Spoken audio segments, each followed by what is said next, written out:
Hey everyone, Nightmare here. Today I thought it would be fun to do a video on 3D printing and modeling as it pertains to Locksport. As you've probably seen, 3D printing has grown quite a bit and it is very prevalent in the Locksport community. And here today I would just like to show you a couple things that you can do with it, how to get started on basic modeling, and if you were on the fence about getting a 3D printer, or if you had a 3D printer but you weren't sure where to start with making your own designs, then this video is for you. So here in front of me and in my previous videos, you've probably seen some of my different 3D printed creations. All of these are my own that I made in AutoFusion.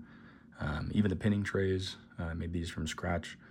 It's not an original design, but I saw these online and I thought I'd add one more row to get 8 total, and this would be perfect for me.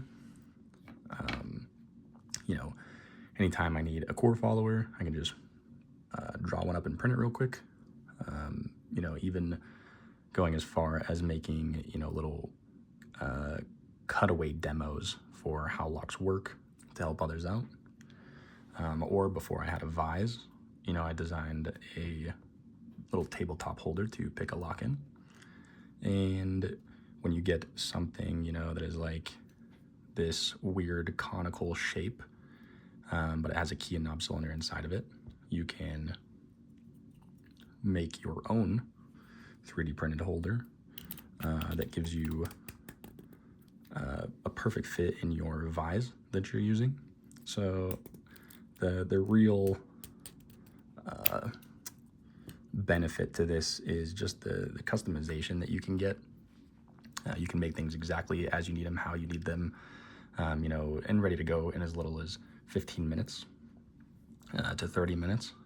These core followers take about 15 minutes to print. These pinning trays were like 30. These key and knob cylinder holders are about 30 minutes. So it's relatively quick. You don't have to spend any money beyond the initial investment of the 3D printer to get going. But now I thought we'd go over to AutoFusion, and I could give you guys just kind of a small demo of how I go about making some of these things. So first and foremost, you can see in front of us here, this is the most used tool that I have when it comes to 3D printing.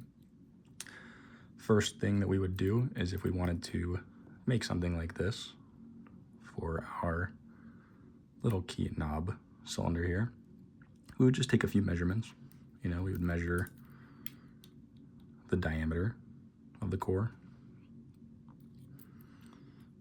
the width of the Bible,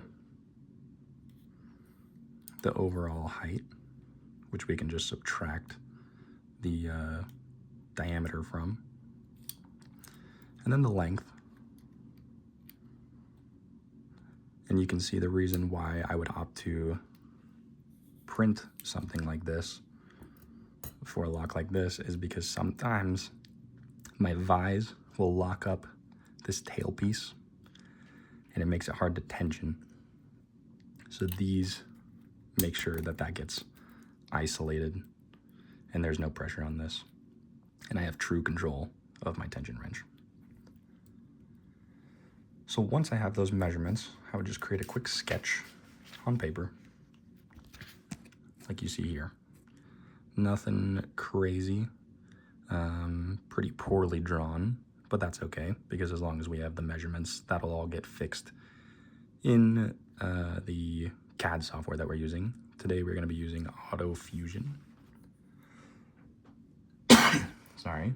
So we're going to go ahead and get that pulled up. So now once we are in AutoFusion on a new project, we're going to create a sketch. This is kind of the bread and butter of AutoFusion. It allows us to draw exactly what we need. So we're going to go ahead and select that. Next, it'll ask us to select a plane. It doesn't really matter which one. We're just going to select this green one. Then from here, we are going to start our sketch. We know that we want to start with kind of the front of this shape. So we're going to go ahead and grab a rectangle, click create, go down to rectangle. We're going to do a center rectangle. go ahead and drag it out. We're going to set our height first, which is on the left. You can just go ahead and type your numbers. For us, our measurements were 40 millimeters. Millimeters are the default in here, and that's what we're going to use. I do not use imperial. So now we're going to go up here and type in 30, which is our width. Now we have a basic square. From here, we can zoom in or out using scroll wheel.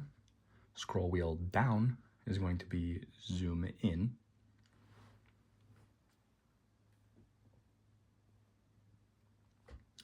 And that way it just kind of blows up the picture for us, a little easier to see.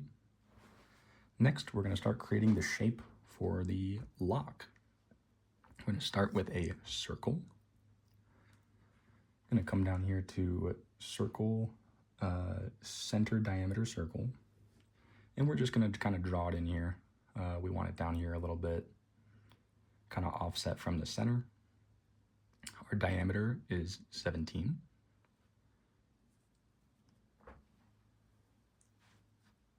So now that that is in place, we are going to just make some lines. I'm trying to make this as easy as possible, so we're going to do everything in probably one of the most tedious ways, but it's really easy to understand, and it shows you that these are just, you know, lines.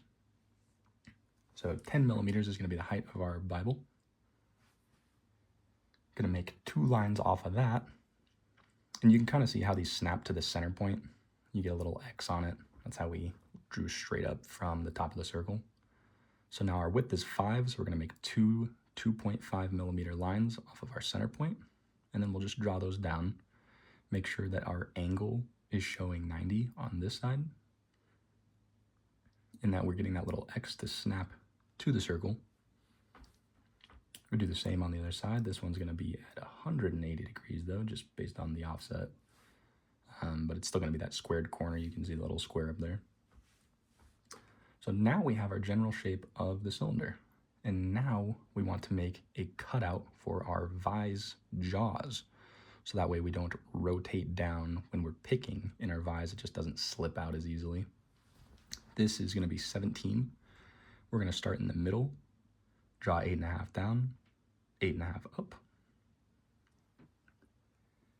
And then we want our vise jaws to seat in 3 millimeters. So we're going to make another line, 90 degrees out, 3 millimeters. And I'm just typing and clicking these lines down, just making sure that we're at 90 degrees. We get that little square in the corner. And now we have that side done. Now we're just going to mirror it on the other side. You can see the little X with the box around it. You guys can stop the video if you need to see that. But that just means that we're at the center on that side of the rectangle. Just do the exact same thing that we did on the other side.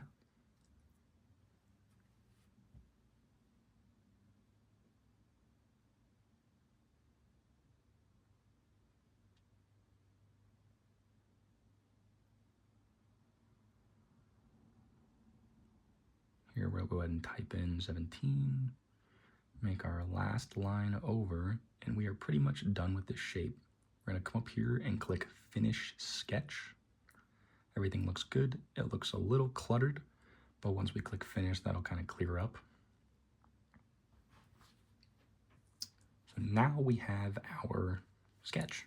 This is just the front. We can hold middle mouse click to kind of rotate around like this. And if we get lost in a weird angle like this, we can click the home button up here in the top right. We can change to the top view. And then like we said earlier, we can use scroll wheel up to zoom out. So now we're gonna get into the most used feature on here besides sketch, which is extrude. This will give our shapes volume beyond just the 2D plane that we created it on. So we're gonna click this dead space. If we needed to add one of these things to the extrusion, we could click it with Control. And if we want to get rid of it, we can hit Control and click it again. And that is left click Control. So from here, we're going to go ahead and set our depth that we want this at. It doesn't look like anything now, but if we rotate it using this little orbit feature at the bottom, we can see that we do have a 3D shape now. We are in the third dimension.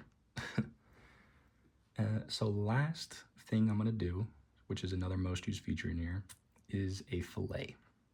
Fillet just rounds our corners, and the size of the fillet is the radius of the quarter circle that it is creating. So we're just gonna click each corner that we want to round.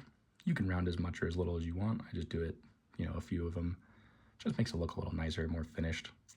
We'll leave our jaw vise cutouts squared like that. And you can also use a chamfer. A chamfer is just a direct angle change. So instead of being round, it would just be flat.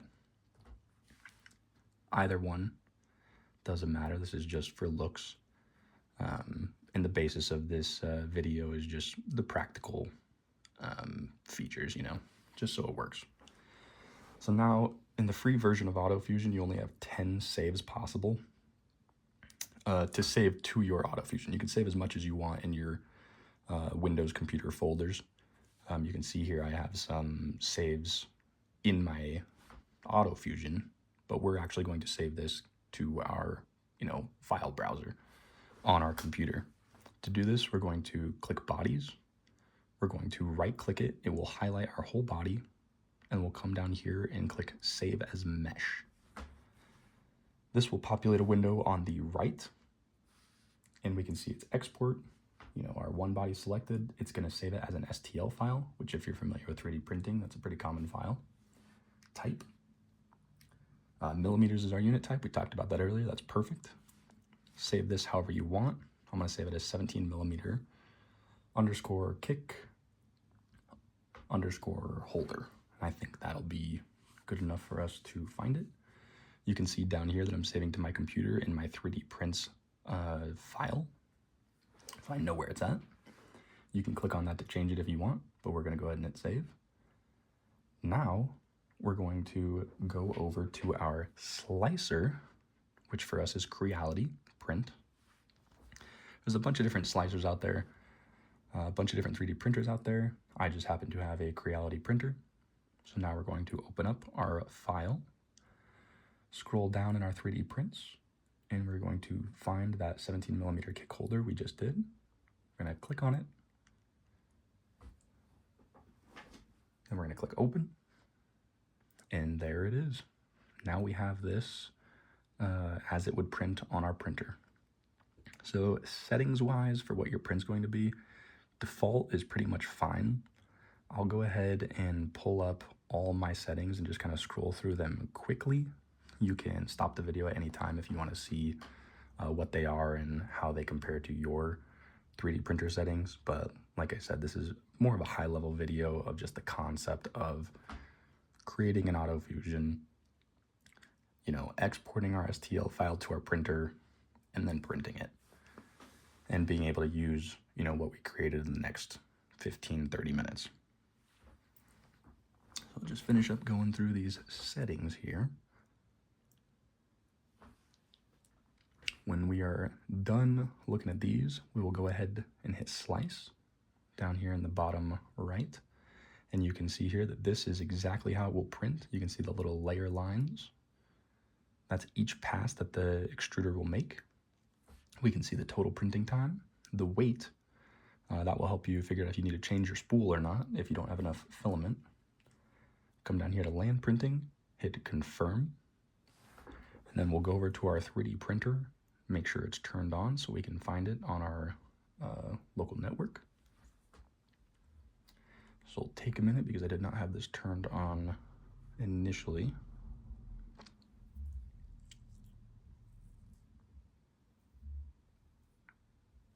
And once this shows up, we can select our printer, go ahead and hit one-click print, and we're good to go.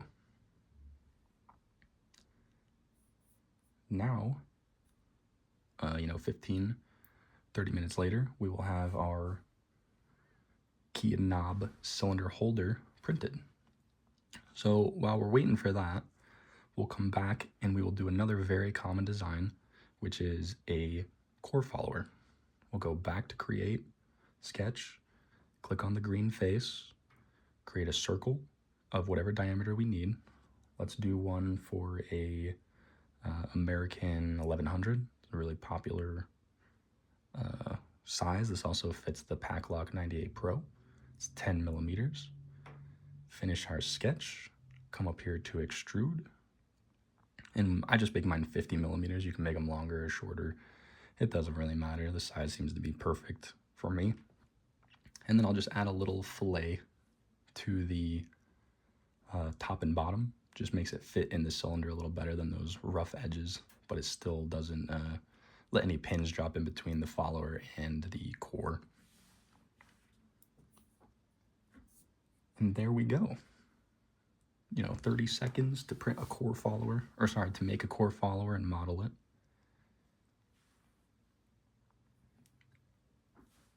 But I'm hoping that this video shows that 3D modeling and 3D printing aren't as tough as they are cracked up to be. Most of the shapes are very basic, circles, rectangles, extruding. That's basically it. We won't get anything to won't get into anything too complicated. Even these though, it's literally just a rectangle. I extruded it. We made a bunch of little rectangles for these. We did an extrude, but we did a negative extrude. So that's how we got this countersunk area. Did all these the same. And then I just filleted these edges here.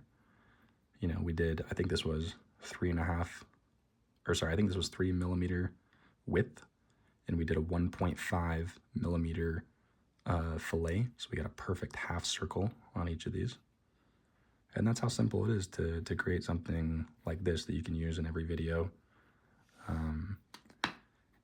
So this was just kind of, like I said, a high-level explanation. Nothing crazy, not going too in-depth, but just to show some of the capabilities that you can have when you do have a 3D printer and you do get, the free version of AutoFusion, and you have a slicer, and, you can just make stuff on the fly as you need it. And all you need is, 3D printer, a caliper, and, some ideas. So hopefully this video will help some people. I know that it's very niche, as one, you have to be into Locksport, and two, you have to have a 3D printer. But maybe if you didn't have a 3D printer, you were looking at getting one now, this video might have just pushed you into that, you know what, I can do this type of mentality. So please leave any comments. I'd be happy to go more in depth if you had a specific project that you were working on and wanted help with. But for now, I think we will end, and thank you guys for watching.